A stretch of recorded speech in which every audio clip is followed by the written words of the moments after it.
Back everyone. एक बार फिर आपको मीरब ज़ीशान की तरफ से बहुत बहुत खुशामदीद। यकीनन आप सब बिल्कुल ठीक होंगे। मेरे साथ मौजूद हैं हाफिज़ मोहम्मद इमरान। और इस वक्त पाकिस्तान और जनूब अफ्रीका का मैच कराची में जारी है, जबकि दूसरी तरफ इंडिया और इंग्लैंड का मैच जारी है, जहां पर शुभमन गिल ने एक और सेंचुरी स्कोर की है अपनी वनडे इंटरनेशनल में। पाकिस्तान में जो जारी मैच है उसमें एक बड़ा अच्छा आगाज़ किया है जनूबी अफ्रीका ने पहले बैटिंग करते हुए। एक विकेट उनकी इब्तिदा में गिरी जब डिजोर्जी आउट हुए, लेकिन उसके बाद कप्तान बबूमा और वो खिलाड़ी जो कि पाकिस्तान में दूसरा मैच खेल रहे हैं, जिसके उन्होंने एक अच्छी पार्टनरशिप ऊपर लगाई है पाकिस्तान की तरफ, और पाकिस्तान के लिए मुश्किलात हैं। रन्स पाकिस्तान की तरफ से रुके नहीं हैं, अच्छी बल्लेबाजी का मुजाहरा किया। तो ये वो चीज़ें हैं जिन पर फिर ऑस्ट्रेलिया और श्रीलंका का भी मैच चल रहा है। तो एक तरीके से चैम्पियंस ट्रॉफ़ी के जो प्रैक्टिस मैचेस हैं, आप उसको ये कह लें इस अंदाज में कि दुनिया के मुख्तलिफ ममालिक में जारी हैं। क्रिकेट कमेंटेटर राजा असद अली खान साहब हमारे साथ मौजूद हैं, इन्हीं मामलों पर गुफ्तगू करते हैं। अस्सलाम वालेकुम राजा साहब। वालेकुम सलाम हाफिज़ साहब। वालेकुम सलाम। कैसे हैं राजा साहब? अल्लाह का शुक्र है, बिल्कुल। कैसे हैं राजा साहब? क्या हालात है? क्या अच्छे बन गए स्टेडियम सारे पाकिस्तान के? बड़ी खुशी की बात है। और अब प्रॉपर क्रिकेट स्टेडियम जैसे दुनिया भर में बन रहे हैं। क्रिकेट का पैसा क्रिकेट पर लग रहा है, और जो कुछ हुआ बड़ी जल्दी में हुआ है। उजलत में नहीं हुआ, जल्दी में हुआ और बड़ा अच्छा हो गया। जो लोग गए हैं, जिन्होंने देखा है, उन्होंने कहा जी कि स्टेट ऑफ द आर्ट ये स्टेडियम है। और क्योंकि हेडक्वार्टर है, फिर Lahore being a very old cricketing city, इसका अच्छा स्टेडियम होना बड़ा ज़रूरी था। तो ये सब कुछ देखकर बड़ा अच्छा लग रहा है कि अच्छी एम्बियंस है, अच्छा माहौल है। और अब to start with tri nation, दुनिया की जो चोटी की टीमें ICC के इवेंट्स, साउथ अफ्रीका तो नहीं लेकिन पाकिस्तान न्यूजीलैंड जीत चुकी हुई हैं, तो इनके दरमियान हो रहा है। तो बिसाइड दिस मेरे ख्याल में एक ये शो पीस होता है किसी मुल्क के स्पोर्ट्स इंफ्रास्ट्रक्चर को देख कर के यहाँ ये लोग ऑर्गेनाइज हैं, इनका infrastructure state of the art है। तो 3 तो स्टेडियम आपके ठीक हो गए हैं। आपको देखा होगा आपने, जो पिंडी का स्टेडियम था वो उसकी लुक बड़ी कंजर्वेटिव थी, तो वो भी अब कुछ बेहतर हो गया। लाहौर बहुत अच्छा हो गया, और कराची में तो रद्द-बदल पहले भी हुआ था, उसमें अब मज़ीद तब्दीलियाँ की गई हैं, वो भी अब अच्छा हो गया। तो मेरे ख्याल में ये for cricket and for cricket lovers end of course ये अब स्पेक्टेटर फ्रेंडली भी हो गए हैं। तो ये बड़ी अच्छी बात है कि वहाँ पर सब सहूलियात जो हैं वो खिलाड़ियों के लिए, बैठने वालों के लिए, इंतज़ाम करने वालों के लिए, और फिर ब्रॉडकास्टर्स के लिए बड़ी लाइट बड़ी अच्छी है, जिससे हम देख सकते हैं कि स्क्रीन बड़ी अच्छी उसकी साइज़ है। तो सब कुछ मेरे ख्याल में अच्छी खबरें हैं as far as cricket is concern. और टीम रहा है सब टीम देखें, ना बैटिंग चल रही है, ना बॉलिंग चल रही है, ना कप्तानी चल रही है, ना स्पिन चल रही है, ना फास्ट चल रही है। एक्सक्लूसिवली बॉलिंग की बात करें, और ये एक अच्छा पाकिस्तान के लिए आगाज़ हो सकता था, बावजूद उसके कि हमने साउथ अफ्रीका को बड़े एक मार्जिन से हराया 50 ओवर्स के इनकाउंटर में रिसेंटली। लेकिन जो अब इस वक्त परफॉर्मेंस है न्यूजीलैंड के अगेंस्ट, अब ये भी लग रहा है, क्योंकि हमें अब जब जैसी कोई टीम अच्छा परफॉर्म पाकिस्तान के ख़िलाफ़ करती है, हम ये नहीं समझते कि ये पाकिस्तान भी काउंटर अटैक कर सकता है। हम ये सोचते रहते हैं, हमें ये खर्चा होता है कि पाकिस्तान फिर कहीं हार ना जाए, पाकिस्तान हार जाएगा।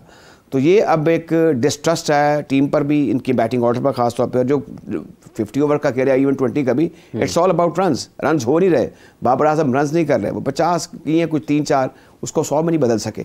ये बड़ी अब सोचने की बात है। अपने मुल्क में भी आप, अपनी सरजमीन पर भी आप परफॉर्म नहीं कर रहे। बाहर तो चले, हम कह सकते हैं वहाँ पर चले, अब एक्सेप्शनली आपने 50 ओवर्स में अच्छा परफॉर्म किया है, लेकिन यहाँ पर आप अपने मुल्क में पिछड़े हुए हैं।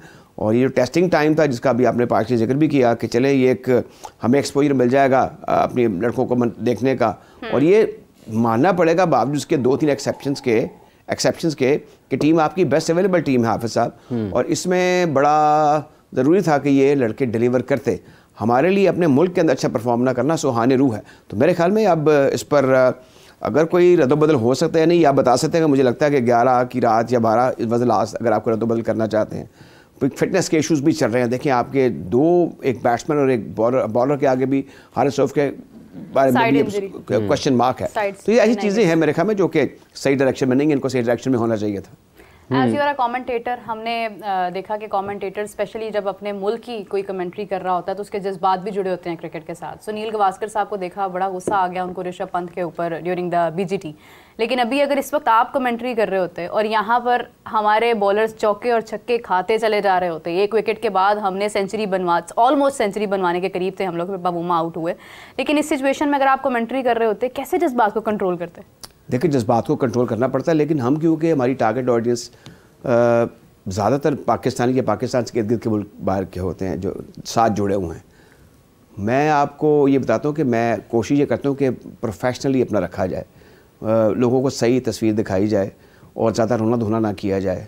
गवास्कर की ग्रेटनेस से तो डिनाई नहीं कर सकता, वो one of the all time जो ग्लोबल एसेट है क्रिकेटर का उनमें से एक है। जब उन्होंने स्टूपिड कहा, बेवकूफ़ कहा, अहमक कहा अपने प्लेयर्स को, बात उनकी ठीक थी। हमारे यहाँ पर अब ज़्यादा कर नहीं सकते। उसकी वजह ये है कि हमारे जो सुनने वाले हैं पहले इतनी इमोशनली इम्बैलेंस हैं। अगर हम वहाँ पे बैठ कर तो फिर इस तरह का करना है, उनको थोड़ा सा बराबर बताने चले, कंसोल करते हैं, कोई दिलचस्पी का एलिमेंट कर लें, किसी की पर्सनल कोई थोड़ी सी बातें बताएं जिससे थोड़े से स्टेबल हो जाए और स्टिक रहे विद द कमेंट्री, ये ना अगर टीवी या रेडियो बंद कर दें। तो ये बड़ी चीज़ें हैं। जैसे आप प्रोग्राम कर रहे हैं, आप, मुझे पता है आजकल कितना मुश्किल काम हो गया है कि लोगों को सही तस्वीर भी दिखाना, साथ उनका इंटरेस्ट भी, उनको डिस्करेज भी ना करना। तो हम ये सारी ऐसी बातें करते रहते हैं। लेकिन जब देखें होबार्ट में जब अफरीदी ने उसको छिक्के मारे ब्रेट ली को, तो वो सीन ही और था, वो बताने का मज़ा ही कुछ और था। ब्रेट ली सचमुच में अपना रनअप भूल गया था, इतनी क्लीन हिटिंग करते थे, उसको डिस्क्राइब करने का मज़ा ही कुछ और। हाँ, बिल्कुल। पाकिस्तान के पास ऐसे क्रिकेटर रहे हैं जो बड़े बड़े डोमिनेट रहे हैं, बड़ा नाम और मुकाम था, लेकिन अब यूँ लगता है कि जो मेजॉरिटीज़ हैं उन्हें डेरे डाली हैं हर शोबे में, और ये सब कुछ हो रहा है। दूसरा सबसे इंपॉर्टेंट चीज़ आप देख लें कि लोग अब बातें बनाते हैं कि एक तो आपका यानी एक मेन स्ट्रीम सारा सिलसिला है, बाकायदा निज़ाम है। कुछ लोग जो खुद से बातें करते हैं सोशल मीडिया में, वो क्वेश्चन मार्क अबाउट सिलेक्शन लगा देते हैं कि यहाँ पे ऐसा नहीं होना चाहिए। इन हालात में मेरे ख्याल में जो फिर हर चीज़ डिस्कस होती है, जो टॉप क्रिकेटर्स हैं वो टेक्निक डिस्कस करते हैं, बॉलर के बारे में बात करें कि क्रीज का इस्तेमाल सही है या नहीं है, हाउ फिट ही इज़ और how fit he is not. तो ये सारी ऐसी चीज़ें हैं। मेरे ख्याल में जो नॉलेजेबल क्रिकेट क्राउड है पाकिस्तान का, जो पब्लिक है, वो अब काफ़ी समझना शुरू हो गई है। फिर देखें प्रोग्राम्स होते हैं टेलीविज़न पर, लोग समझ जाते हैं कि हो क्या रहा है, हकीकत क्या है और कहाँ कहाँ सुकम मौजूद है। ये सारी ऐसी बातें हैं जो आप कमेंट्री में कर लेते हैं, बता देते हैं, लेकिन जो आंखों देखा हाल रेडियो का है ना, वो समा बांध देता है। इसमें भी हम पिछड़ रहे हैं। कुछ हमारे बड़े अच्छे सीनियर कोलीग्स थे, चिश्ती एंड इफ्ती, उनकी डिस्क्रिप्शन और तरह की होती थी। उमर कुरैशी साहब के साथ भी मुझे कमेंट्री थोड़ी सी करने का मौका मिला है, वो और ही लेवल था। अब उसमें भी मुझे लगता है कि उसमें कॉम्प्रोमाइज़। इदरीस साहब जो थे, अब वो ये इन्होंने इदरीस साहब का जिक्र किया है, वो फैसलाबाद से थे। आई टेल यू, अगर आप उनको मिलती तो आप हैरान। सबसे पहले तो उन्होंने आपको बहुत अच्छा सा खाना खिलाना था और फैसलाबाद में। और इदरीस साहब की जो बात जुमले थे वो ज़रबुल मिसल थे। ये मंजूर इलाही हैं, ये भी जानते हैं, ये इनका ताल्लुक साहिवाल से है, जहाँ की जो भैंसें हैं उनका दूध जो है उसको शोहरत हासिल है और वो सब जानते हैं, वहाँ के रहने वाले हैं। और जब ये छक्का लगाते हैं तो बाउंड्री छोटी हो जाती है। इस किस्म की चुटकुले वो छोड़ते हैं। और बड़े वाक़यात उनके ऐसे हैं कि आदमी हैरान रह जाता है कि वो कैसी कैसी बातें करते। बाज़ बात तो लोग हंस के लोटपोट हो जाते थे। हाँ। तो बहरहाल ये कलर क्रिएट करने वाले लोग हैं, ये पेंटर्स हैं, और ये नक्काशी जो करते हैं या तस्वीर कशी करते हैं, वो स्टेट ऑफ द आर्ट होती है। बहरहाल हमें ग्राउंड के अंदर आना पड़ता है, बताना पड़ता है, और बताना ये भी पड़ता है कि हमें जो सुनने वाला है हमें कुछ आता है। ये बड़ा ज़रूरी है। बिल्कुल सही बात है, अपना एक वो शो करना पड़ता है। राजा साहब, क्या एक इशू होता चला जा रहा है कि हम बैटिंग की वजह से, मैं भी कुछ दिन पहले ये बात करी थी कि हमारी बैटिंग की वजह से हम लोग काफ़ी नुकसान उठाते हैं, बॉलिंग बचा लेती है। ये शायद एक मिथ है या एक रियलिटी है, लेकिन अभी इस वक्त तो बॉलिंग भी साथ नहीं दे रही है। बैटिंग में एक फ़खर ज़मान है जिससे कुछ एक्सपेक्टेशंस हैं। बाबर आजम डर कर खेलते नजर आ रहे हैं, रिजवान के साथ वही प्रॉब्लम है। सलमान अली आगा कुछ देर के बाद वो भी रन्स करना बंद कर देते हैं। सऊद को आज शामिल किया, शायद कोई इम्पैक्ट जाहिर हो, लेकिन आप देखें कि हम तसलसल के साथ जो मैचेस हार रहे हैं, कम से कम बॉलिंग पर थोड़ा बहुत यकीन था। अभी इस वक्त बॉलिंग इतने रन्स खा रही है, हसनैन भी हैं, शाहीन हैं, नसीम शाह हैं, कोशिश करते नजर आ रहे हैं, विकेट हासिल नहीं कर पा रहे हैं। ये जो अभी प्रैक्टिस जारी है, इसको देखकर आपको नहीं लग रहा कि चैंपियंस ट्रॉफी में ज़्यादा मुश्किलात पेश आ सकती हैं? मुझे लगता है जिन लोगों का स्टेक था ना, क्लब ऑर्गेनाइजर्स, रीजन्स की जो ऑर्गेनाइजेशंस हैं, एसोसिएशंस हैं, क्रिकेट बोर्ड है, इनके पास वक्त नहीं है। ये वक्त मांगता है खेल क्रिकेट का, जो है पेशेंस, परसिवेरेंस, और फिर वो जो अर्बन कल्चर था, ये शहरी इलाकों का खेल था। अब हमारे ऐसे पेंडू भी आ गए हैं जिन्हें पता नहीं है कि ये बैट एंड पैड क्या है, या आराम से बाउंड्री के बाहर बैठ के 4 दिन का या 5 दिन का टेस्ट मैच देखना कैसे है और किस तरह वक्त का इंतज़ार करना, ये बेसब्रापन इसमें आ गया। अब हुआ ये है कि हमने शुरू में थोड़ा कामयाब हो गए 2009 के करीब पे T20 मार धाड़ वाली क्रिकेट, वो जी माँ आता है पड़का आता है, ये कल्चर हमारे यहाँ बड़ा अब आम हो गया था। अच्छा, उसमें ये हुआ जब जैसे ही दूसरी टीमें आई, जैसे साउथ अफ्रीका हमसे पहले T20 खेल रहा है, इंग्लैंड खेल रहा है, वो तगड़े हो गए, उन्होंने उसमें माइंड अप्लाई करना शुरू कर दिया। अब हमने यूँ किया कि इस शोबे में हम ज़रा कमज़ोर हो गए। आप देख लें कि जैसे जैसे टेस्ट क्रिकेट में हम पीछे गए हैं, वैसे वैसे ही हम T20 और वनडे में भी पीछे चले गए। अब आप देखिए दुनिया में 6-7 ही वर्ल्ड क्लास टीमें हैं, बड़ी टीमें हैं, बाकी क्या हैं, बाकी फिर आप चले हमसे अगर पीछे आप क्या कहेंगे, शायद अफगानिस्तान भी हमसे पीछे ना हो अब तो, अब जिस रेस में जहाँ पे हम खड़े हैं इस वक्त। यूनुस खान साहब चले गए आप तो सिर्फ और सिर्फ जो है अपने शानदार माजी की वजह से जो 2000 से पहले का था उस पर लिव अप कर रहे हैं, या एक स्ट्रक्चर है, या एक पब्लिक डिमांड है, या पाकिस्तान के इतने उनका मैग्नीट्यूड ज़्यादा है कि इंग्लैंड में भी हैं और ऑस्ट्रेलिया में भी हैं, वो फॉलोइंग होती है, टेलीविजन राइट्स बिक जाते हैं, इंडिया पाकिस्तान की रेवलरी है। क्रिकेट इस वजह से थोड़ी सर्वाइव कर रही है। हालात कोई नहीं है, हालात तभी होंगे जब इंडिपेंडेंट लोग काम करने वाले हों, जिनका इंडिपेंडेंट से हो, इंडिपेंडेंट डिसीजन हो, और उन पर कोई दखलदार माकूलात करने वाली शख्सियत ना हो। आप देख लेना, मैं नाम बता सकता हूँ, हाफिज़ साहब जानते हैं, आप भी जानते हो, 2 शख्सियातें हैं जिन्होंने डायरेक्ट लेटर लिखे चेयरमैन साहब को कि टीम में ये होनी चाहिए। भाई ये चेयरमैन साहब तो टीम नहीं बनाते, लेकिन उनका कल्चर ऐसा है, लिहाजा उन्होंने खातिर दिया कि इस वक्त ये 4 चीज़ें जो हो जाए तो बड़ा अच्छा हो जाएगा, इसमें आप करें। अब वो जो चेयरमैन है, ये नॉन क्रिकेटर, और उनका by virtue of his position selection process में हिस्सा कोई नहीं है। नहीं होता। अच्छा, अब ये देखें जो निज़ाम ऐसा है कि जिसमें हम एक बड़ा मायूब सा लफ्ज़ है कि ये 25 सिस्टम है, ये बड़ा कभी लोग कहते हो कि यार इस मुल्क में, किसी मुल्क में ऐसे भी होता है, वो यार इस तरह किसी की सिफारिश पर चल जाता है कोई, ये कोई नहीं होता। वैसे ऐसे होता है, आप चले जाएं अपने इर्द गिर्द ही चले जाएं, ये तस्वुर ही नहीं है हाफिज़ साहब।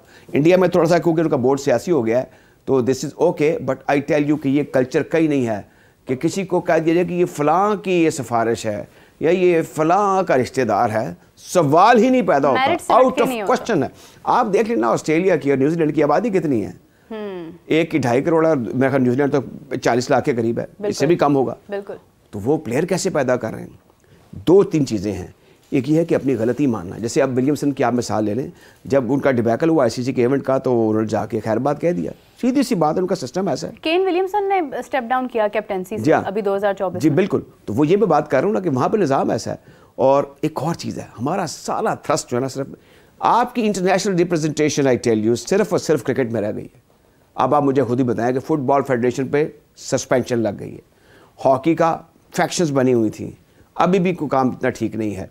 सिमिलरली स्क्वाश में हम कहाँ थे, हम कहाँ पहुँच गए। 10 बार जिसने रिकॉर्ड कायम कर दिया जहांगीर खान ने, उस जैसा कोई दूर दूर तक नज़र नहीं आ रहा। हमारा क्या है, सिर्फ क्रिकेट में बिकॉज टेलीविजन राइट्स हैं, उसके मनी इज पोरिंग इन, तो क्रिकेट देखी जाती है, सब कुछ होता है। दूसरे मुल्कों में हमारे इर्द गिर्द के लोग हैं, तरक्की पजीर मुल्क हैं, वहाँ पर दूसरी खेलें जो हैं बड़े अच्छे तरीके से ऑर्गेनाइज हो रही हैं, लेकिन हम मैं क्या सिर्फ इस पर इत्तफाक कर रहे हैं, तो वो भी तकिए हवा देने लगे वाली बात है। वहाँ पर हमारी क्रिकेट जो है वो भी उसके अल्लाह हाफिज़ है, जो कुछ हम देख रहे हैं, ये दुख वाली बात है। लोग दुख करते नहीं है, सिर्फ बैठ के TV पर सिर्फ नुक्ताचीनी करते हैं। मैं उन लोगों की बात करें जिनका स्टेक है, जो फॉर्मर क्रिकेटर्स हैं, या जिनकी दहाइयाँ गुजर चुकी हैं स्पोर्ट्स जर्नलिज्म में, इनको आर्टिकुलेट रह कर पॉजिटिव क्रिटिसिज्म करना चाहिए और बताना चाहिए क्या हो सकता है, क्या आपकी बात तजवीज़ बन जाए, आप ऐसी क्रिटिसिज्म करिए, नहीं कि आप कहें जी बस हमने आपके साथ एक सफ़ाराई करनी है, एक मुहाजराई करनी है, और उसके बाद आप जाने आपका काम जाने, या फिर हमको अपना काम निकालने बीच में से जो कुछ भी अगर है तो निकल आए, हमारा कोई मकसद निकल आए।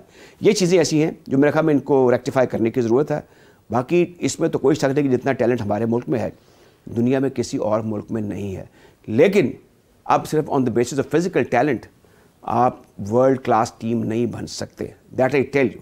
आपको इस माइंड को अप्लाई करना पड़ेगा। क्रिकेट अब माइंड में खेली जाती है, अगर आप अप्लाई नहीं करेंगे, एक ही जगह से बहुत अच्छे अच्छे क्रिकेटर आ रहे हैं, ये वहाँ से आना शुरू हो गए, लेकिन इनको ये बताना चाहिए कि नहीं, आप क्रिकेट जो है ना, this has become a total science, इसमें आपको कंप्यूटर रिलेटेड होना होगा, और या नहीं करना होगा जो आपको हेड कोच करे, या करते जाएंगे, इधर से सुना कि यहाँ से निकाल देंगे, बात मानते ही नहीं है किसी की, समझ भी नहीं आता ना। और दूसरा एक और चीज़ है, ये एक हम्बल बैकग्राउंड की बात होती है। ये हम्बल बैकग्राउंड ना, ये एहसास लताफत ख़त्म कर देती। जहाँ पर ये चीज़ें होंगी ना, वहाँ पे एक लताफत वो होता है कि यार मैंने अपने मुल्क के लिए खेलना है, मैंने अपनी टीम के लिए खेलना है, मैंने अपनी परवाह नहीं करनी, मैंने टीम को जिताना है। ये चीज़ें भी ख़त्म हो गई, ये है ही नहीं है। राजा साहब सभी कहते हैं कि मैं मुल्क के लिए खेलता हूँ, मुल्क के लिए तो सब कुछ हाजिर है, मुल्क के लिए तो जान भी हाजिर है, पाकिस्तान की जर्सी के लिए खेलते हैं। वो सबसे हाफिज़ साहब ये खतीब मार्का किस्म के लोग हुए हैं, जुमले रटे हुए हैं इन्होंने, रटे बात की हुई है, किरदार के गाजी नहीं है, गुफ्तार के गाजी आपको बड़े मिलेंगे। अब यही है कि इसमें बड़ा ज़रूरी है कि वाज छोड़े जाएँ, गुफ्तगू ठीक है की जाए, इनको वोकल भी बड़ा अच्छा। अब मुझे खुद बताएं आप कि एक शख्स जो है वो 6 भी आउट करता है तो उसको वो आगे से वो बात ही नहीं कर सकता कि मैंने 6 आउट कैसे किए हैं। They are become laughing stock, यानी उनकी ना पंजाबी ठीक है, ना पश्तो ठीक है, ना सिंधी ठीक है, ना उर्दू ठीक है, ना पंजाबी ठीक है। ठीक क्या है, सिर्फ ये है कि जनाब एक परमानेंट पर्सनल इंटरेस्ट जो है या फिर नथिंग इज परमानेंट, सिर्फ वो पर्सनल इंटरेस्ट जो है ना वो परमानेंट है। यस सर, यस बॉस, ये चीज़ें जो हैं ये बस ये भी करते हैं। नहीं, एक और बात बताऊं, अब क्रिकेटर इतने सियाने हो गए हैं कि वो कई बोर्ड, एक लड़का जो है वो 4 5 6 बोर्ड दे चुका हुआ है, वो इतने तरीके से काम करता है, अपना काम चलाई जाता है, इस चेयरमैन के साथ भी, अगले चेयरमैन के साथ भी, उससे अगले चेयरमैन के साथ भी। और जो चेयरमैन हजरात आते रहे हैं वो भी ये करते रहे हैं कि यार हमें डंग टपाना है, लुटो तो फुटो, बड़ी बात है। तो अब ये ऐसी चीज़ें हैं जिसमें मेरे ख्याल में बड़े अच्छे चेयरमैन भी आए हैं, बड़े अच्छे चेयरमैन। मैं आप गिना देता हूँ। हाँ जी, कार्निलियस साहब, नूर खान, अब्दुल हफीज़ कारदार। अच्छा, हाफिज साहब, मैं आपसे बात कर रहा था, हाफिज इमरान, आपने अब्दुल हफीज़ कारदार साहब का नाम सुना जी? अभी इसी माह उनकी 100 साल तकरीबात होनी चाहिए थी। He was a good cricketer, I tell you. लोग समझते हैं क्रिकेट ने ऑल इंडिया की तरफ से भी खेले, पाकिस्तान की तरफ से खेले, पाकिस्तान कप्तान थे। He is considered as the founding father of Pakistan cricket. Yes exactly. उनका कोई नाम भी नहीं लिया किसी ने, और यहाँ पर अब ये हफीज़ कारदार एक सड़क बनी है, उनका नाम पूछने वाला। अच्छा, ये एक ट्रेजेडी है। मैं इस चीज़ के खिलाफ हूँ कि आप पुराने बाबों के नाम ले लेके तो अपने आप को ग्लोरीफाई करते चले जाएँ। आपको हाल में आगे अपने आप को करना है, लेकिन आपको कुछ पीछा भी देख लेना चाहिए। मैं आपके गुज़श्ता प्रोग्राम में आपके समय टीवी की ये बात कर रहा था कि अगर आप चले जाएँ मेलबर्न में ही आप जाएँ तो वहाँ पे आपको मुजस्मे मिल जाएंगे, कीथ मिलर के मिल जाएंगे, आपको शेन वॉर्न का मिल जाएगा, बताने के लिए यार ये अगर आप करेंगे आपके भी मुजस्मा तो हमने भी बनाया ना स्टेडियम के बाहर। वो अब वो देखे ना, वो बना दिया है, क्या ही अच्छा होता किसी ग्रेड का बना देते, तो वो नहीं किया। और आपकी वो बड़ी वायरल हुई है, मुझे अभी कल भेजा आपके प्रोग्राम का, जिसमें हम डिस्कस कर रहे हैं कि जो इन्होंने डंडी मारी है वो डिफरेंट जो स्टेडियम के उसमें आपको मैं बता दूं कि मैंने बचपन में देखा कि जब हम स्टेडियम के अंदर मेन गेट से जाए तो कार्निलियस गेट लिखा होता था, और अब तक वो था, वो गायब कर दिया, वो किसी को पता भी नहीं है। हाफिज साहब, पक्की बात है कि जो अभी जो आप वो डिस्कस कर रहे थे ना आप, वो किसी डाटा एनालिस्ट को दिया गया है। उस जगह फजल 130 आउट, एक ही है, वो कितने 400 आउट, 350 आउट, इन्होंने तो पिक्चर छूटो। इम्तियाज़ क्रिकेट ही कोई नहीं खेली, 20 साल क्रिकेट कितना की है, कुछ भी नहीं, उसको भी उठा के फेंक दिया। उसने कहा कि जो कुछ उसको ये नहीं पता कि ये जो फजल के 130 है इसने ही पाकिस्तान को इंटरनेशनल तो उसको ये भी नहीं पता कि उस वक्त क्रिकेट कितनी होती थी, उसको ये भी नहीं पता कि फजल साहब को पेशकश की गई कि आप इंडिया की तरफ से खेलें, और उन्होंने अपना प्राइम टाइम जो है बेहतरीन टाइम 47 में, ये हाफिज साहब जो बड़ी ज़बरदस्त बात कर, ठीक है, उन्होंने कहा कि नहीं मैं पाकिस्तान के लिए खेलूंगा, और 47 से 52 तक उन्होंने कोई क्रिकेट नहीं खेली, जबकि वो उनकी पीक का टाइम था 1947 से लेकर 1952 तक, जबकि पाकिस्तान ने इंडिया का दौरा नहीं किया और लखनऊ में उन्होंने इंडिया को विकेटें उनकी नहीं निकाली। 10 आउट थे ना उनके उसमें, जो लखनऊ वाला टेस्ट में 12 आउट, सब के खिलाफ 12 आउट, ऑस्ट्रेलिया के खिलाफ, वेस्ट इंडीज के खिलाफ, इंग्लैंड के खिलाफ 12 आउट, सब के खिलाफ 12। नजर साउथ अफ्रीका तो उसके खिलाफ भी 12 आउट। नजर साहब ने कहा, नजर साहब को कहा तू स्कोर करी दे मैं आउट करांगा, ठीक है। तो वो आप जिसको 130 विकेटें अगर कोई उनकी देखता है तो उनको ये नहीं पता कि उनकी कितने बरस लगे, कितनी बरस नहीं कितनी दहाइयाँ लगी टीमों को इंग्लैंड में हराने के लिए। और पाकिस्तान पहली मरतबा इंग्लैंड में उतरा, पहली सीरीज़ पे पाकिस्तान ने इंडिया को हरा दिया, किसी को 40 साल, किसी को 50 साल, किसी को 30 साल, पाकिस्तान पहली मरतबा हरा दिया। तो और इंडिया को 32 साल, इंडिया को 32 साल लगे थे to register their first overseas victory. Pakistan ने पहली सीरीज में हर टीम को उसके खिलाफ टेस्ट मैच जीता। और साउथ अफ्रीका के खिलाफ भी we were the first non white team जिसने साउथ अफ्रीका को 93-94 में जब पाकिस्तान जब वसीम और वकार थे 93-94 में जब पाकिस्तान वहां पर गया था तो पाकिस्तान ने। अच्छा आफिज साहब जिस 54 की टीम का जिक्र कर रहे हैं ना, वो 54 की टीम वो थी इंग्लैंड की जिसने 20 साल के बाद एशेज जीती थी और वो सदी की बेहतरीन टीम में से एक टीम थी। उसको किसने हराया? वो लो स्कोरिंग मैच था, ग्रेट हनीफ भी थे, फजल रैन थ्रू का मतलब 6 आउट करना, 12 आउट कर गया। तो हमने तो अभी हॉल ऑफ फेम। अच्छा मैं आपको छोटी सी स्टोरी बताऊं कि वो हॉल ऑफ फेम में नाम लिया। राय साहब एक थे पाकिस्तान के एक फास्ट बॉलर थे, वो अपने बहुत अच्छे फास्ट बॉलर माने जाते थे। तो फजल साहब के सामने मरहूम अल्लाह ताला उनके दर्जात बुलंद करे, किसी ने उसकी तारीफ़ कर दी उस फास्ट बॉलर की। तो फजल साहब ने कहा ये रन थ्रू करता है। मुझे पता चल गया यार, हमारे बड़े दोस्त नाम ना लीजिएगा, वो टीवी पे प्रोग्राम हो रहा था पीटीवी के रन थ्रू करता है। तो वो Zakir Hussain Syed was the anchor, he was also commentator, अच्छे आदमी थे। तो उन्होंने कहा जी वो बड़ा अच्छा बॉलर आ गया। बस आपने कहा रन थ्रू तो कभी किया नहीं, रन थ्रू नहीं किया, यानी कि रन थ्रू का मतलब 6 आउट करना। मुझे फजल 6 आउट, हालांकि अच्छे बॉलर थे, लेकिन फजल की तो बात ही और थी। अब कारदार साहब का हमने जिक्र किया। एक कॉलर ले लें राय साहब जी, एक कॉलर ले लें। बिल्कुल लें जी। अस्सलाम वालेकुम जी। वालेकुम सलाम सर, खैरियत से हैं? अल्हम्दुलिल्लाह जी, बताइए। सर मेरा नाम जुल्फिकार बिरारी, बात कर रहा हूँ बदीन से। जी जी, फरमाइए। सर मेरा सवाल ये है कि क्या ये टीम चैंपियन ट्रॉफी जीत सकेगी? बहुत शुक्रिया ठीक आपका। है जी, बहुत शुक्रिया। बड़े मौके पे चौका मारा है इन्होंने। इस वक्त हालात तो गंभीर ही हैं, जी राय लेकिन साहब। जरा अब देखें सवाल इस मैच के बारे में जिसमें 170 for 1 हो अब से कुछ देर पहले, और फिर पाकिस्तान की टीम के खिलाफ साउथ अफ्रीकन खेल रहे हैं, और हम क्या कहें कि जी ये चैंपियंस ट्रॉफी में क्या करेंगे। कमिंग इंसिडेंट जो है ना, कास्ट ए शेडो बिफोर। अभी जो दूसरा मैच है इसमें हमें इम्कानात कम नज़र आ रहे हैं। और फिर ये जो चैंपियंस ट्रॉफी है, ये सवाल बदीन से बड़ा उन्होंने बड़ा बकरी टाइप का किया है कि वाकई ये वर्ल्ड कप से तगड़ा इवेंट है। 8 बेहतरीन टीमें हैं, 8 बेहतरीन टीम, बेस्ट टीमें हैं, और उनका आपस मैचेस में थोड़े से हैं, 3 मैचेस हैं बिल्कुल, और उसमें आप पे प्रेशर होगा। और मुझे नहीं लग रहा जो हमारे हालात चल रहे हैं हम कोई बहुत ज़्यादा, मैंने कुछ क्रिकेटर्स के साथ गुफ्तगू भी की है जो बड़े माने हुए हैं, तो वो सब ने ये कहा है कि हमें ज़्यादा ऑप्टिमिस्टिक नहीं होना चाहिए। Let's enjoy the ICC champions trophy, other matches. मतलब ये है कि आपके कहने का मतलब ये है कि खेल से लुत्फानंदोज हों। हाँ, पाकिस्तान में फिर इस वाइब को एंजॉय करें कि पाकिस्तान में आईसीसी का इवेंट हो रहा है। ये तो बात अच्छी है। ये वैसे बड़ा अच्छा लगता है। देखें सारे वो हमें बड़े दिलखराश किस्म के वाक़यात याद हैं। श्रीलंका पे जब अटैक हुआ और लोग कहते थे जो जरा हमसे ज़्यादा उम्र बड़े थे कि अब हमारी ज़िंदगी में कोई टीम पाकिस्तान नहीं आएगी। Hats off to all those including Najam Sethi and some other people who tried very well, और उनकी जो एफर्ट्स थी वो फ्रूटफुल हुई। फिर हाफिज़ इमरान साहब भी वहाँ पे घूमते फिरते थे, उन्होंने कमेंट्री भी हमारे साथ की दोबारा जब टीम आई जिम्बाब्वे की 15 में। तो ये फिर हमने एक दोबारा हासिल कर लिया। अब ये है कि माशाल्लाह अल्लाह इस मुल्क को नज़र बद से बचाए कि हम कम अज़ कम ऑर्गेनाइज़ करें। ये इसके बड़े मल्टीफेरियस बेनिफिट्स होंगे कि यार ये मुल्क इवेंट्स ऑर्गेनाइज़ कर सकता है। अब देखें ना, horse and cattle show Lahore में हो रहा है। यस, वो बड़ा ज़बरदस्त हुआ है, मैंने वहाँ जाके भी देखा है। और फिर आप देखें कि उसके साथ साथ ये ट्राई सीरीज़ और फिर चैंपियंस ट्रॉफी, हाँ, और फिर इंटरनेशनल हॉकी की खिलाड़ी भी पहुँच गए हैं। वैसे ये आपने जिक्र कर दिया, ये जो इंटरनेशनल हॉकी के खिलाड़ी पहुंची हैं, ये क्या पाकिस्तान के साथ मजाक है? मतलब आप कितने टाइम के वर्ल्ड चैंपियन, ओलंपिक चैंपियन हो, आप किसको ग्लोरीफाई कर रहे हैं लोग यहाँ पे पाकिस्तान में? लुड़ियाँ डाल रहे हैं। अच्छा बात ठहरे ना, बात सुने। वैसे ख्वाजा साहब हमारे बड़े अच्छे दोस्त हैं, ठीक है, बट ये कोई तरीका तो नहीं है ना सर कि आप किस चीज़ को पाकिस्तान में ग्लोरीफाई कर रहे हैं और आप ये बता रहे हैं कि शायद पता नहीं इसके बाद पाकिस्तान में ओलंपिक, आपकी टीम ओलंपिक क्वालिफाई करती है? कुछ भी नहीं। आपका फोकस क्या होना चाहिए? 18वें नंबर पे आपका फोकस क्या होना चाहिए कि हम हॉलैंड से आ गए, हमारे पास वो स्पेन से आ गए, हमारे पास वो फलां जगह से आ गए। ये वो मिसालें नहीं हैं जो पाकिस्तान की हॉकी में आप उसको बताने के लिए साबित करें। मतलब ये हम हैवी आर्ट से बात कर रहे हैं और इतनी फैक्शन ठीक है, अच्छा एक दफ़ा मैंने एक खबर पढ़ी जिसका मुझे, मैं रंजीदा होकर बात करता हूँ, ये नहीं कि इसमें हम कोई लोगों को ज़िन्नी याशी फराहम कर रहे हैं कि जी एक जो सेक्रेटरी हमारे उनको पुलिस लेने के लिए पहुंच गई है PHF। आपने नहीं पढ़ा होगा। इतना दुख हुआ मुझे, इतनी तकलीफ हुई कि देखें कि ये हमारा 60 के बाद हमने ऐसे ऊपर राजा साहब वो 4-5 लोग हैं, वो वीडियो बनवाने के लिए कैमरा लेके सामने बंदा खड़ा हो जाता है, एक उनके साथ सदर साहब हैं, लेफ़्ट राइट दाएं बाएं उनके सेक्रेटरी और कोई और अहदेदारान खड़े होते हैं, ठीक है।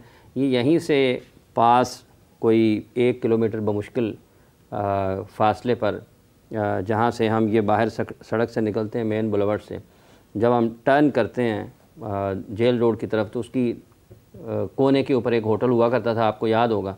वहाँ पर आए से कोई मेरा ख्याल 22 साल या 23 साल पहले या 24 साल पहले मरहूम सैयद सुल्तान आरिफ साहब के साथ मैं गया था। तो एक पाकिस्तान हॉकी के जो लोग आज ये तस्वीरों में नज़र आ रहे हैं, उस वक्त पाकिस्तान की टीमों को चला रहे थे। उस वक्त से लेकर और उससे पहले ले जाएँ और आज तक यही चेहरे हैं। और तबाह, मतलब आज ये कह रहे हैं कि पता नहीं कौन कर गया। वो भाईजान आप बताएं आपने क्या किया 20-25 वर्षों में? सो ये हॉलैंड की टीम आ रही है, वो आ रही है, इधर आ रही है, ये एक एक्टिविटी है। ये तो या हो ना कि पाकिस्तान हॉकी में कोई एक ऐसा मुल्क है जो कि क्या उसको कहते हैं, यहाँ पर कोई एक अगर हॉकी अनबीटेबल है या बड़ा कोई टूर्नामेंट पहले जीत चुके हैं, मतलब इतना क्लोज जाकर हॉकी स्टेडियम की तस्वीर दिखा रहे हैं ना। हाँ, यहाँ पर 91 में हुआ था वर्ल्ड कप, 1990 में मेरे पास एक्रेडिटेशन कार्ड नहीं पड़ा। वो हाफिज साहब फाइनल में जो क्राउड था ना, वो अभी तक का वर्ल्ड रिकॉर्ड है। The maximum people watch final. Pakistan हारा था, पाकिस्तान हार गया था, हॉलैंड से था मेरे ख्याल में। हाँ जी, तो वो रिकॉर्ड है। हमने ऐसे मरहूम काजी मुहिब मेरा ख्याल है कैप्टन थे, शायद मेरा ख्याल है। कौन थे? काजी मुहिब मे बी, मेरा ख्याल है। और बड़ा अच्छा ऑर्गेनाइज किया था वर्ल्ड कप वो।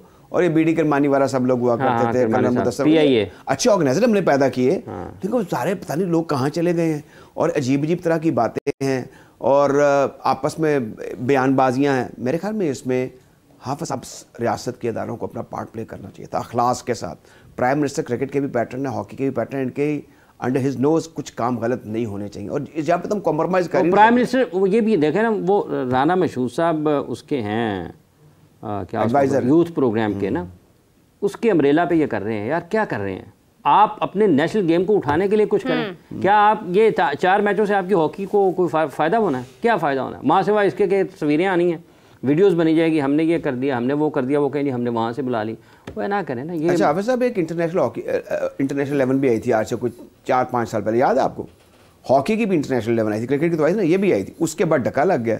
और अब नहीं वो लेजेंड्स आए थे वो 2000 उस वक्त शहबाज सीनियर साहब मेरा ख्याल है सेक्रेटरी पाकिस्तान हॉकी फेडरेशन। हाँ बिल्कुल वो भी वही है, मतलब आप सिर्फ वेटरन्स के मैच कराएं, ठीक है, और गैर मुल्की जिनका कोई अगर इंटरनेशनल स्टेटस नहीं है किसी भी मैच का, राजा साहब उसका क्या है फ़ायदा? आप बताइए। कोई वजूद नहीं है। अच्छा एक और मुझे लग रहा है हॉकी के अंदर ये है, मैं इख्तिसार से बात करूंगा, हॉकी के अंदर ये हाफिज साहब के वो कहते हैं ना पंजाबी रोले गोले ची काम होने दो, अपना काम टपाई दो। हाँ। वो जो लोग बैठे वो कहते हैं कुछ भी ना हो, बस यार हमारा वक्त गुजर जाए किसी तरीके से। ये बड़ी शर्मनाक बात है। उनको दफनों से बाहर निकलकर टैलेंट हंट करना चाहिए, मुकाबले कराने चाहिए। और हाफिज साहब की ये बात बिल्कुल ठीक है, अब सारा टेलेंट जो लगाना चाहिए इस पर कि आपने इंटरनेशनल हॉकी लेकर आनी है टमाटर के साथ। राजा साहब वो उस्ताद दामन से माजरत के साथ उन्हें कभी लाहौर जाना है, कभी इस्लामाबाद जाना है, की जाना है, की जाना है, बदल दिया ना उसको, उन्होंने कुछ और कहा था, ठीक है। तो यही इस्लामाबाद से लाहौर के चक्कर लग रहे हैं। अच्छा, ये सारी गुफ्तगू सुनते हुए मुझे ऐसा लग रहा है कि जैसे ये वही चीज़ें दोहराई जा रही हैं हमारी क्रिकेट में भी कहीं ना कहीं। आज तक बचत इसीलिए है क्योंकि इंडिपेंडेंट है, आईसीसी के अंडर है, अदरवाइज अगर ये भी हमारा कोई हुकूमती स्पोर्ट्स होता तो शायद इसका भी यही हाल हो चुका होता, ख़त्म हो चुकी होती। लेकिन जो अब चीज़ें चल रही हैं जिस अंदाज में, जिस तरह की मैनेजमेंट चल रही है, जिस तरह के खिलाड़ियों के रवैये चल रहे हैं, जिस तरह से कमर्शलाइजेशन को ज़्यादा अहमियत दी जा रही है। मतलब आप देखें बाबर आजम अभी 10 रन्स बना रहे हैं और पोस्ट डाल रहे हैं कि मेरा मोबाइल गुम गया है, और उसके बाद पता चलता है कि वो एक एडवर्टीज़मेंट थी। मतलब उनकी तवज्जो अपनी एडवर्टीज़मेंट की तरफ है। He is not talking about his performances, he is not talking about कि how he can be better than him, खुद से कैसे बेहतर हो सकता है। तो हम यही चीज़ें क्रिकेट में भी नहीं पैदा करते जा रहे। अच्छा वैसे बात सुने, क्रिकेट की आपने ये बड़ी अच्छी बात की है।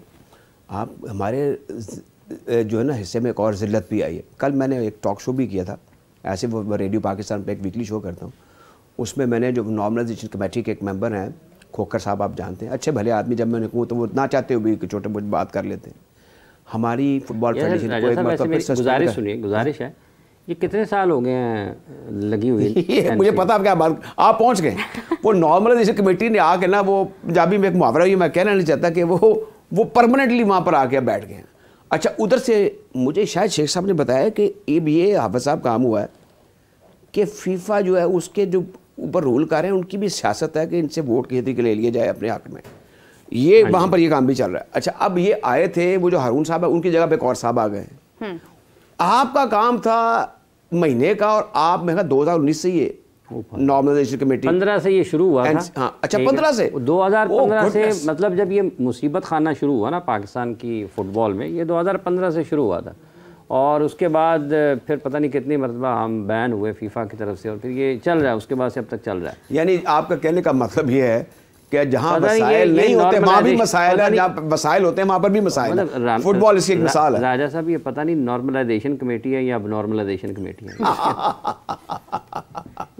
इसके बारे में इसका भी तयन होना जरूरी है, क्या हो रहा है। अच्छा वैसे अब उन्होंने जुलाई की 31 तारीख दे दी, वो तारीखें आती हैं। अच्छा वो तारीख मतलब अच्छा पीछे एक और काम हुआ था। हाँ। जो अखबार में खबर पड़ी कि इन्होंने जब इलेक्शन करीब आए ना, तो जो सबसे फेवरेट फैक्शन थी या जो एस्पायर कर रहे थे to become the president of the Pakistan football federation, उन पे पाबंदी लगा दी, लाइफ बैन। अच्छा वो एक और पर डोरा वो अदालत में चले गए। चलो जी फिर चल काम है। अजीब ही लाफिंग स्टॉक बने हुए, किसी को ख्याल नहीं है कि इससे हमारा क्या मैसेज बाहर जा रहा है, हम कहाँ खड़े हैं, हमें कहाँ होना चाहिए। तो स्पोर्ट्स में हर जगह अभी जो फैक्शंस हैं और ये जो राइवलरी है, कोर्ट कचहरी है, दैट्स गोइंग ऑन। दुनिया कैसे क्रिकेट खेल रही है। आज इंडिया और इंग्लैंड का भी मैच है, जारी है इस वक्त, और 353 रन्स बना चुके हैं अभी तक। आई थिंक इस the 49th over, last over चल रहा है और 3 ही बॉल्स उसकी बाकी हैं। और हम तकरीबन 250 से ऊपर के रन्स जो हैं वो चेज़ कर जब आ जाते हैं हमारे सामने तो हमें खौफ तारी हो जाता है। और अगर आप बात करें अभी साउथ अफ्रीका और पाकिस्तान की, तो वो भी हमारे सामने कम्प्लीटली सिचुएशन मुख्तलिफ है, क्योंकि 211 रन्स जो हैं वो बन चुके हैं, 35वां ओवर जारी है। और इसके बाद अब ये रन्स कहाँ तक जाएंगे ये नोबडी नोज़। तो कंपटीशन हमने करना है इसी टीम के साथ, फिर हमने कंपटीशन करना है इंडिया के साथ, इंग्लैंड के साथ। तो कैसे, इंग्लैंड के साथ तो खैर हमारा मैच नहीं है, ना साउथ अफ्रीका के साथ आगे चैंपियंस ट्रॉफी में, लेकिन आप देखें कि हम जितना मुकाबला कर रहे हैं, जिस अंदाज में भी हम खेल रहे हैं, आपको लग रहा है कि चैंपियंस ट्रॉफी में इंडिया जैसी टीम जो भी इतने शानदार अंदाज में खेलती हुई नजर आ रही है, बीट कर पाएंगे यूएई में? मुश्किल लगता है, कबल इस वक्त होगा अगर हम पाकिस्तान को कहें कि ये कुछ फाइट कर सकेंगे। फिर आप ये देख लें, भी आपने ये बैटिंग ऑर्डर का जिक्र किया है, साउथ अफ्रीकन्स का, ऑस्ट्रेलियंस का, इंडियंस का, उनकी टेल देखें, अपनी टेल देखें। हाँ। हमारे जो टेल 50 ओवर्स में और 20 ओवर्स में टर्न आ जाती है 7वें 8वें 9वें 10वें 11वें। ये क्या करते हैं, कुछ भी नहीं, हमारी टेल ही बन गई हुई है। टेल बन गई, टेल सबसे वीक टेल हमारी है। ये इफ्तिखार अहमद साहब होते ना तो हमारी टेल मजबूत होती, क्योंकि वो तो कहते हैं ना कि मैं टेल एंडर ही था। तो ये हमसे गलती हो गई है ना, फिर हमें रखना चाहिए था इफ्तिखार साहब को भी। एक डिस्कशन हसन अली की तरफ से हमारे प्रोग्राम में आई। हसन अली ने अपनी राय दी, क्योंकि 17 की जब भी हम चैंपियंस ट्रॉफी का जिक्र करते हैं तो जितने भी चेहरे थे वो बड़े नुमायाँ थे और उनको बड़ी एक फेम हासिल हुई और उन्होंने पाकिस्तान का नाम बुलंद किया। तो हमारे समा स्पोर्ट्स के जर्नलिस्ट कादिर ख्वाजा साहब, उन्होंने इंटरव्यू किया हसन अली का। उनसे जानते हैं कि क्या डिस्कशन हुई, क्या गुफ्तगू हुई। जी कादिर, बताइएगा। हाँ जी बिल्कुल, मेरे साथ पाकिस्तान टीम के मायराज फास्ट बॉलर हसन अली मौजूद हैं। उनसे उनका तजर्बा जो 2017 की चैंपियंस ट्रॉफ़ी थी, चूँकि अब 2025 की ट्रॉफ़ी की मेज़बानी जो है वो पाकिस्तान के पास है और पाकिस्तान का पहला मैच 19 फरवरी को है। हसन अली से जानते हैं कि उनका तजर्बा कैसा रहा। चैम्पियन ट्रॉफ़ी की बात करें 2017 की, तो पहला मैच जो है था हम काफ़ी बुरी तरह हारे थे, मतलब कि ऑलमोस्ट 1 साइडेड मैच था। बहुत सारे प्लेयर्स ने बोला है, तो मैं भी वही बोलूँगा कि वो जो एक मीटिंग थी वो टर्न अराउंड हुई हमारे लिए। जो मुझे सबसे अच्छी उसकी मिक्की आर्थर की बात लगी थी कि वो ये लगी थी कि वो कह रहे थे कि जब यहाँ से ड्रेसिंग रूम से आप निकल के बाहर जाएंगे तो मुझे किसी का चेहरा जो वो नीचे ना नज़र आए। हमारे मैच से पहले एक मीटिंग थी बिफोर नाइट, जिसमें टीम बैठी हुई, तो सैफ़ी भाई ने जो एक बात की कि यार मैं सुबह जो है ना वो वाइट जर्सी, जो वाइट कोट है वो पहनना चाहता हूँ। तो वो आई थिंक वो क्लिक की सबको, और जब हमने वो पहनी तो फिर हमें उसकी वैल्यू का जो पता चला कि हाँ यार वी आर द चैम्पियन। आपको ये स्क्वाड लगता है कि ये 2025 की चैंपियंस ट्रॉफ़ी भी उठा सकता है? बिल्कुल उठा सकते हैं। दे ऑल आर टैलेंटेड, और बहुत सारे इसमें जो अच्छी चीज़ ये है कि बहुत सारे प्लेयर्स ऐसे हैं जो ऑलरेडी स्टेबल्ड हैं। आई होप कि चैम्पियन ट्रॉफ़ी भी जो है वो अच्छी तरह से सक्सेसफुल होगी और ट्रॉफ़ी जो है वो यहीं की यहीं रहेगी। देखिए Fakhar he is in a good touch, और मुझे लगता है किंग बॉब्जी द किंग वो भी रन्स करेंगे, और आपके पास 2 स्पिनर्स भी पक्के होने चाहिए, और टीमें आई थिंक 3-3 4-4 स्पिनर्स लेके आएंगी। फिर फास्ट बॉलिंग में तो आपके पास हमेशा कोई मसला नहीं रहा, तो पक्के ओपनर होने चाहिए थे। But as I said earlier के यही हमारा स्क्वाड है। इंजरी और मेरी अल्हम्दुलिल्लाह फुली रिकवरी होगी। I am just looking for the next tournament जो भी होगा PCB का। Pakistan I will go with India second, and फिर जो है न्यूजीलैंड थर्ड एंड ऑस्ट्रेलिया। ये आपने देखा है हसन अली की 4 टीमें सेमीफाइनलिस्ट पाकिस्तान, इंडिया, न्यूजीलैंड और ऑस्ट्रेलिया हैं। और इसी के साथ साथ उनका कहना है कि बाबर आजम समेत मुतअद्दिद जो हमारे प्लेयर्स हैं वो टीम गेम का मुजाहरा करेंगे, और हर एक जो है उसकी इंडिविजुअल परफॉर्मेंसेस भी टीम के लिए फ़ायदेमंद साबित हो सकती हैं। और चैंपियंस ट्रॉफ़ी 2025 भी इंशाल्लाह इस मरतबा फिर पाकिस्तान ही उठाएगा। बहुत शुक्रिया आपका। एक हल्की सी वो टेक्निकल सी गलती इन्होंने कर दी कि न्यूजीलैंड, इंडिया एंड पाकिस्तान, ये 3 नहीं हो सकते हैं, 2 ही हो सकते हैं। तो या तो इट्स पाकिस्तान एंड न्यूजीलैंड, या फिर it's India and New Zealand. New Zealand अगर उनका मस्ट है तो फिर ये देखना है कि पाकिस्तान होता है साथ में या इंडिया होता है। Wishful thinking. और जब आप विशफुल हो जाए फिर आप हकायक नहीं देखते कि ज़मीनी हकायक क्या हैं। हाँ। और ड्रॉज क्या कह रहे हैं। तो ये बात आपने अच्छी पिन पॉइंट कर दी। उनकी गुफ्तगू से लग रहा था कि वो एक उम्मीद दिलाने की कोशिश कर रहे हैं। अभी ये सेंट्रली कॉन्ट्रैक्टेड प्लेयर तो मेरे ख्याल में नहीं है, लेकिन इन्होंने अच्छी सरकारी किस्म की बातें कर ली हैं। इसको सरकारी झूठ भी कहते हैं। तो मेरे ख्याल में ये बातें सारी कर गए हैं कि, और जोश खताबत में गलत बातें भी कर गए हैं, जो जिसका आप रेक्टिफाई कर दिया। पढ़ना चाहिए, लॉज भी पता होने चाहिए, ड्रॉज भी पता होने चाहिए। अब इनको पता है कि इनको PCP के फोरम पे कोई ना कोई बात करनी पड़ जाती है। अच्छा इंटरव्यू था, बहरहाल वेरी कॉन्फिडेंट, लेकिन ये है कि अब मैदान में करके दिखाना पड़ता है, बातें करने से कुछ नहीं होता। सरफराज की लीडरशिप थी 2017 में, और फिर इंडिया के खिलाफ जो हमारा मैच था वो दैट वाज वेरी वाइटल। मेरे ख्याल में वो एक पाकिस्तान की जो बहुत अच्छी परफॉर्मेंसेज हैं क्रिकेट में ऑल टाइम, उनमें से एक थी। जहाँ तक अब का ताल्लुक है, अब बड़े हमें गंभीर किस्म के मसाइल हैं, सिलेक्शन प्रोसेस पे स्वेयर क्रिटिसिज्म हो रहा है, दुनिया उसके बारे में गलत दलीलें दे रहे हैं। देखिए कम अज़ कम 2 रिकॉग्नाइज्ड स्पिनर्स, और आपका खब्बा स्पिनर बड़ा अच्छा नुमान अली। हाँ, मुझे नहीं समझ में आ रही, मैं तो सुफियान मुकीम के भी हक में, वो बड़ा उस जगह पर गेंद फेंकता है। मैं तो साजिद को एक्सपेक्ट कर रही थी। बिल्कुल ठीक है, हमने उसे बाउंड कर दिया मुल्तान तक। ये क्यों बातें करते रहते हैं, कभी कहते हैं जी हमारे पास तो है ही कोई टैलेंट ही कोई नहीं है। हाँ। स्पिनर का टैलेंट तो ज़ाहिर है कि ऑन रिकॉर्ड है, की बार बार हम बात करते हैं कि जी कहाँ स्पिनर कौन है, जब आपने खिलाया कंडीसिव कंडीशंस पैदा की वो परफॉर्म कर गए। अब ये कौन सी ताकतें हैं या कौन सा माइंडसेट है, और दूसरा ये अगर ऐसा है, अगर मैं टीम बनाऊं तो मैं खुले बंद तो आके मैं कहूँ जी हाफिज साहब सवाल करें, आप मुझसे सवाल करें, मैं जवाब दूंगा आपको। हाँ, वो इजाज भट्ट साहब हुआ करते थे, हाफिज साहब भी इनको प्रोग्राम में बुलाते थे, कभी मेरा भी तकिया इस्तेमाल कर लेते थे, फिर कदे पर आके कहते थे कि बुलाए जिनको, वो कहते थे जो मर्जी सवाल करो मेरे नाल, वो हमेशा कहते थे जो मर्जी करो सवाल। तो ये इनको भी चाहिए कि अपने आप को टीम इन्होंने बनाई है, एक आधी भरपूर किस्म की प्रेस कॉन्फ्रेंस नहीं हुई है तो सवाल कहाँ से करना है? टीम अनाउंस किस तरह से? वो क्या इजाज़ भट्ट साहब मरहूम अल्लाह ताला उनके दर्जात बुलंद करे और इलियास साहब एक ही प्रोग्राम में इकट्ठे बैठे हुए, तो इलियास साहब ने कोई बात कर दी किसी फ़ैसले के ऊपर, तो भट्ट साहब सुन रहे थे, तो भट्ट साहब ने कहा इनसे ही पूछें, यही उसकी सबसे पहले नाम लेके आए थे, अब ये बात कर रहे हैं। अच्छा वैसे है हैरान कुन हद तक इजाज़ भट्ट साहब के दौर में मोहम्मद इलियास सिलेक्शन कमेटी के मेंबर थे। नहीं चीफ सेलेक्टर थे जी। हाँ चीफ सेलेक्टर ऐसे बने, वो मुझे अजहर खान साहब ने स्टोरी बनाई कि चीफ सेलेक्टर कैसे बने। ये कि तीनों चारों बैठे हुए थे सिलेक्टर, तो भट्ट साहब करीब से गुजरे, उन्होंने कहा वो सिलेक्टर चीफ सेलेक्टर यार आप एक डिसाइड कर लो।